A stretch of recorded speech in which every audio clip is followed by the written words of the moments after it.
today I would like to discuss the chapter Morphology of the flowering plants. Morphology of the flowering plants. What is meant by morphology? Morphology ante enti? Morphology means for example if you take a plant body, దీని మన plant body కనుక తీసుకున్నట్లయితే దీంట్లో మనకి ఏం కనిపిస్తున్నాయి అంటే ఇక్కడ మనకి రూట్ కనిపిస్తుంది, లీఫ్ కనిపిస్తుంది, స్టెమ్ కనిపిస్తుంది, అలాగే స్మాల్ బడ్స్ కనిపిస్తుంటాయి. అలాగే కొన్ని ప్లాంట్స్లో అయితే ఫ్లవర్స్ కూడా కనిపిస్తుంటాయి. సో ఇక్కడ మనం ఫ్లవరింగ్ ప్లాంట్స్లో మనకి ఏవైతే ప్లాంట్స్ బయటకు కనిపిస్తున్నాయో పాట్స్, ఓకేనా. సో ఇక్కడ మనం what is meant by morphology means, morphology అంటే అర్థం ఏంటంటే external forms. Morphology means external forms. That means morphology means study of external characters.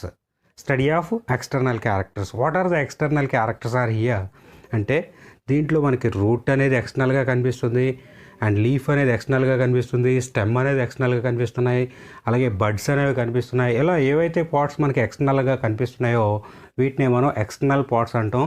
వీటి గురించి సెపరేట్గా వన్ బై వన్ స్టడీ చేసినట్లయితే that is called morphology. So that is study of external characters of a plant body is called plant morphology. Aithe look at here.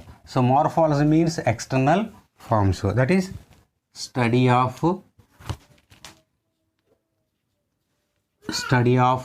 external forms. So ఇక్కడ కూడా చూడండి మనకి plant body కానీ తీసుకున్నాం. దీంట్లో ఏముంది, లోపలేమో రూట్ అనే పార్ట్ ఉంటుంది, స్టెమ్ అనే పార్ట్ ఉంది, లీఫ్ అనే పార్ట్ ఉంది, కొన్ని ఫ్లవర్స్ కూడా కనిపిస్తున్నాయి. So these are the some parts which are they. So ఇలా వీటన్నిటి గురించి స్టడీ చేస్తే మనం ఏమంటున్నాం అంటే morphology or study of external characters అని చెప్పేసి పిలుస్తున్నాం. అలా కాకుండా ఈ లీఫ్ యొక్క అనాటమీ మనం లోవర్ క్లాస్లో కానీ చూసినట్లయితే ఆకు అడ్డుకోత అంటాం, transverse section of the leaf.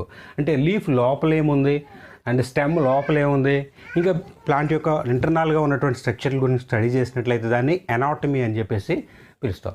అయితే మనం ఓన్లీ ఎక్స్టర్నల్ పార్ట్స్ గురించే డిస్కస్ చేస్తున్నాం కాబట్టి that is called morphology.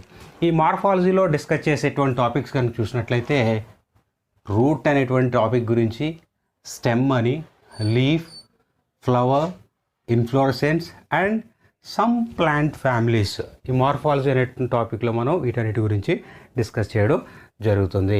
So first one we will discuss about here root. Root గురించి డిస్కస్ చేద్దామండి. చూడండి root, this is called root. ఈ రూట్లో చూడండి యాక్చువల్గా రూట్ అనేది దీనిపైన మనకి సాయిల్ కనిపిస్తుంది. అంటే ఈ రూట్ అనే పార్ట్ మనకి ఎక్కడ ఉంటుంది, which is present inside the soil.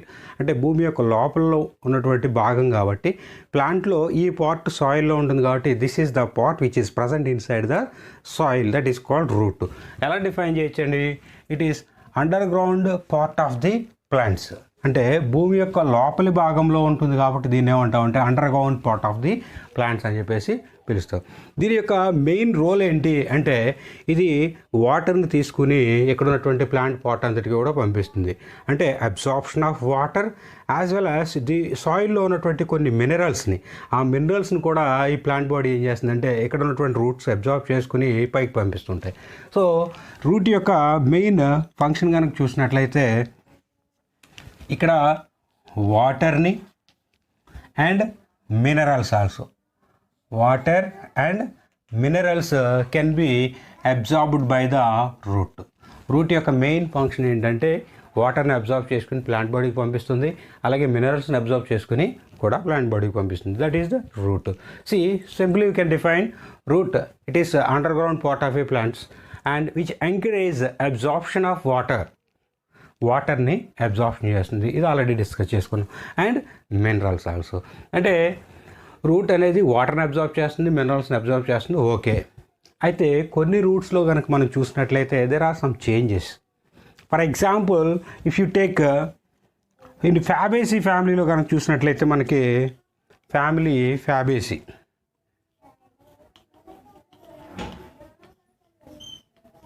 Fabaceae family కనుక చూసినట్లయితే దీంట్లో మనకి ఒక స్పెషలైజ్డ్ రూట్స్ అనేవి కనిపిస్తూ ఉంటాయి. వాటిని ఏమంటామంటే నాడ్యులార్ రూట్స్. ఏమంటామంటే నాడ్యులార్ రూట్స్ అని చెప్పేసి పిలుస్తుంటాం. ఈ ఫ్యాబేసీ ప్లాంట్ యొక్క ఫ్యామిలీలో రూట్ యొక్క స్ట్రక్చర్ కనుక మనం చూసినట్లయితే దిస్ ఈజ్ ద రూట్, ఇది గ్రౌండ్ యొక్క పోర్షన్. దీంట్లో ఈ రూట్ యొక్క పోర్షన్లో మనకి ఎక్కడెక్కడ ఈ రౌండ్ స్పెరికల్ షేప్లో ఉన్నటువంటి నాడ్యూల్స్ కనిపిస్తూ ఉంటాయి రూట్ యొక్క సర్ఫేస్లో. ఈ స్పెరికల్ స్ట్రక్చర్స్ని మనం ఏమంటాం అంటే నాడ్యూల్స్ అంటాము. ఇవి రూట్ పైన ఉంటున్నాయి కాబట్టి వీటిని రూట్ నాడ్యూల్స్ అని చెప్పేసి పిలుస్తాం. నాడ్యూల్స్ అనేవి రూట్ పైన ఉంటాయి. అయితే ఇందాకేమన్నాం, రూట్ అనేది వాటర్ని అబ్జర్వ్ చేస్తుంది యాజ్ వెల్ యాజ్ మినరల్స్ అన్నాం. ఇలా వాటర్ని మినరల్స్ని కాకుండా ఇంకా ఏదైనా స్పెషల్ ఫంక్షన్ కనుక ఈ రూట్స్ అనేవి చేసినట్లయితే వాటిని ఏమంటామంటే స్పెషలైజ్డ్ ఫంక్షన్స్. ఈ స్పెషలైజ్డ్ ఫంక్షన్స్ అనేవి కొన్ని మార్పులు చెందడం వల్ల మనకి రూట్లో కనిపిస్తున్నాయి కాబట్టి these are called root modifications అని చెప్పేసి కూడా పిలుస్తాం. ఏంటి ఆ మోడిఫికేషన్ అంటే యాక్చువల్గా రూట్ యొక్క ఫంక్షన్ వాటర్ని అబ్జర్వ్ చేయడం, మినరల్ని అబ్జర్వ్ చేసుకుని ప్లాంట్కి పంపించడం. అయితే ఇక్కడ ఉన్నటువంటి ఈ స్పెషలైజ్డ్ క్యారెక్టర్ ఏంటంటే ఈ నాడ్యూల్స్ అట్మాస్ఫియర్లో ఉన్నటువంటి నైట్రోజన్ని నైట్రేట్స్ కింద కన్వర్ట్ చేసి ప్లాంట్ యొక్క పార్ట్స్కి అందజేయడం జరుగుతుంది. దీంట్లో ఈ రూట్ నాడ్యూల్ అనేది నైట్రోజన్ని నైట్రేట్స్ కింద కన్వర్ట్ చేసి ప్లాంట్స్కి పంపిస్తుంది. ఇక్కడ కన్వర్షన్కి యూజ్ అయ్యేటువంటి ఆర్గానిజం ఏంటంటే that is bacteria. Rhizobium bacteria అనేది ఇక్కడ నైట్రోజన్ని నైట్రేట్స్ కింద కన్వర్ట్ చేసి పంపిస్తుంది. సో ఈ ప్రాసెస్లో ఈ నాడ్యూల్స్ అనేవి మనకి యూజ్ అవుతూ ఉన్నాయి. సో అందుకనే this is a specialised character. అంటే నార్మల్గా ఉండవలసినటువంటి రూట్లో కొన్ని చేంజెస్ కనుక కనిపించినట్లయితే వాటిని ఏమంటామంటే రూట్ మోడిఫికేషన్స్ అంటాం. And to perform a specialized function, కొన్ని ఫంక్షన్స్ని పెర్ఫార్మ్ చేయడం కోసం.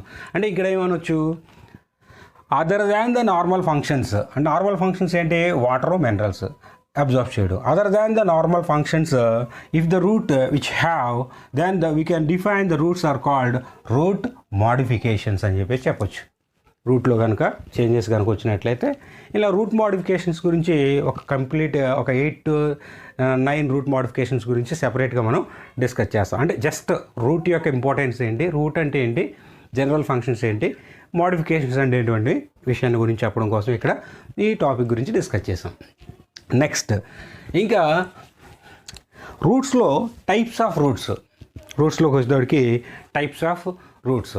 అంటే రూట్స్ జనరల్గా ఒకే రకంగా ఉంటాయి కదా, మళ్ళీ దీంట్లో టైప్స్ ఆఫ్ రూట్స్ ఏంటి అని అనుకోవచ్చు. సో రూట్స్లో టైప్స్ ఆఫ్ రూట్స్ ఏంటంటే చూడండి, జనరల్గా మనకి ఈ రూట్ కనుక చూసినట్లయితే there will be a main root and this main root which have some branches also. ఇలా బ్రాంచెస్ కనిపిస్తూ ఉన్నాయి. సో ఈ మెయిన్ రూట్ దీనికి బ్రాంచెస్ అగైన్ లాటరల్ బ్రాంచెస్ మనకు కనిపిస్తూ ఉంటాయి. So this type of root system ఏమంటామంటే మనం ట్యాప్ రూట్ సిస్టమ్ అని చెప్పేసి పిలుస్తాం.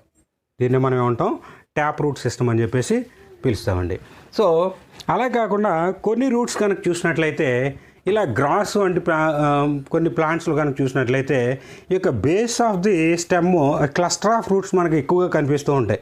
మనం జిఎంఏస్లో కూడా చూడొచ్చు. So base of the stem నుంచి క్లస్టర్ ఆఫ్ రూట్స్ కనుక కనిపించినట్లయితే వీటిని అడ్వెంటిషియస్ రూట్స్ అని చెప్పేసి పిలుస్తాం. So when you come to the types of roots, root యొక్క రకాలు కనుక చూసినట్లయితే there are some true roots and adventitious roots. True roots and adventitious roots, these are also called false root అని చెప్పేసి కూడా పిలుస్తాం. And what is meant by true root? True root అంటే అర్థం ఏంటి? సో చూడండి, వెన్ యూ సీ మనకి ఈ ప్లాంట్ బాడీ అనేది డెవలప్ అవ్వాలంటే కంపల్సరీగా మనం ఒక సీడ్ అనేది సో చేయాలి సాయిల్లో. ఇక్కడ సీడ్ని చూపిస్తున్నాం. ఈ సీడ్ని సో చేసినప్పుడు దీని నుంచి మనకి 2 పార్ట్స్ డెవలప్ అవుతాయి. పై వైపు వచ్చేటువంటి ప్లాట్ని ఏమంటామంటే ప్లూమ్యూల్ అంటాము, క్రింది వైపు వెళ్ళేటువంటి పార్ట్ని రాడికల్ అని చెప్పేసి అంటాం. సో ఈ రాడికల్ డెవలప్ అయ్యి ఈ రాడికల్ అనేది ఫర్దర్గా ఏమవుతుందంటే ఇలా కంటిన్యూస్గా గ్రో అవుతుందండి. రాడికల్ అనేది కంటిన్యూస్గా గ్రో అవుతుంది. సో రాడికల్ డెవలప్స్ ఇంటూ ఏ మెయిన్ రూట్. ఇక్కడ రాడికల్ ఏమవుతుందంటే ఒక మెయిన్ రూట్ కింద డెవలప్ అవుతుంది. ఇక్కడ చూడండి, ఒక మెయిన్ రూట్ కనిపిస్తూ ఉంటుంది. So this is just comes from the radical నుంచి వచ్చినటువంటి రూట్ అనేది కనిపిస్తుంది. ఈ రాడికల్ నుంచి ఫర్దర్గా మళ్ళా ఫస్ట్ ఒక బ్రాంచ్ అనేది డెవలప్ అవుతుంది. సో వీటిని ఏమంటామంటే ఏదైతే రాడికల్ అనేది కంప్లీట్గా డెవలప్ అవుతుందో చూడండి, radical develops into main root. This main root is called as a primary root అని చెప్పేసి పిలుస్తాం. ఈ ప్రైమరీ రూట్ నుంచి మనకి ఇంకొక జస్ట్ ఒక బ్రాంచ్ ఫామ్ అవుతుంది. This is called secondary root. ఇక్కడ సెకండరీ రూట్ కనిపిస్తుంది. Again on the secondary root we can see there are some lateral branches. These are called tertiary roots. So this is the type of root system is generally called taproot system. This taproot system we can see in dicots. Commonly we can see in dicots. That means true root develops from radical. This is important అండి. Radical నుంచి కనుక route అనేది develop అయితే దీన్ని మనం true route అని చెప్పేసి పిలుస్తాం. అలా కాకుండా అడ్వెంషియస్ రూట్స్. వాట్ ఆర్ అడ్వెంషియస్ రూట్స్ అంటే ఇక్కడ మనం చూడండి, ఒక ప్లాంట్ బాడీని నేను గ్రో చేస్తున్నాను. ఇక్కడ గ్రో చేద్దామని ట్రై చేస్తున్నాం. గ్రాసెస్ లైక్ ప్లాంట్స్లో కనుక చూసినట్లయితే లైక్ సమ్ మోనోకాట్స్, దీంట్లో ఒక ప్లాంట్ బాడీ, దీని నుంచి ఇనీషియల్గా ఒక స్మాల్ రాడికల్ లైక్ స్ట్రక్చర్ వచ్చింది. This is shoot. అయితే this radical will be degenerated. Radical ఏమవుతుందంటే డీజనరేట్ అయిపోతుంది. ఎప్పుడైతే రాడికల్ డీజనరేట్ అయిపోతుందో only we can see shoot part only. See this shoot part which have some nodes and internodes. దీంట్లో మనకి nodes ఇంటర్నోడ్స్ అనేటువంటి structures కూడా మనకి కనిపిస్తుంటాయి. ఈ నోడల్ రీజియన్ నుంచి from the lower base, this is called lower base, this is upper base, పైన ఉంటాయి. So from the lower base at the nodal region, from the lower base కొన్ని రూట్స్ అనేవి ఇలా ఎమర్జ్ అవుతాయి. So these are the roots which appear like a cluster. A cluster of roots arises from the base of the stem. Stem యొక్క base నుంచి కనుక arise అయినట్లయితే these type of roots are called adventitious roots అని చెప్పేసి పిలుస్తాం. సి develops from any structure other than the radical. అంటే దీని అర్థం ఏంటి, ఇక్కడ ట్రూ రూట్ ఆ ట్యాప్ రూట్ సిస్టంలో మనకి రాడికల్ అనేది ఇక్కడ కనిపిస్తుంది. ఇక్కడ ఏంటి, రాడికల్ అనేది మనకి కనిపించదు. రాడికల్ కాకుండా మిగిలినటువంటి ఏ పార్ట్ నుంచి అయినా కనుక రూట్స్ అనేవి డెవలప్ అయినట్లయితే that is called adventitious root system అని చెప్పేసి పిలుస్తాం. So these adventitious roots just commonly we can see in monocots. మనం మోనోకాట్స్లో చూడడం జరుగుతుంది. So here we have discussed about what is meant by root and what are modifications and what are the types of roots. So continuation to this we will discuss about regions of root. అంటే ఒక route యొక్క రీజియన్లో, ఒక route యొక్క tip రీజియన్లో మనకి ఏ parts ఉంటాయో అనేటువంటి విషయాన్ని discuss చేయడం చూద్దాం.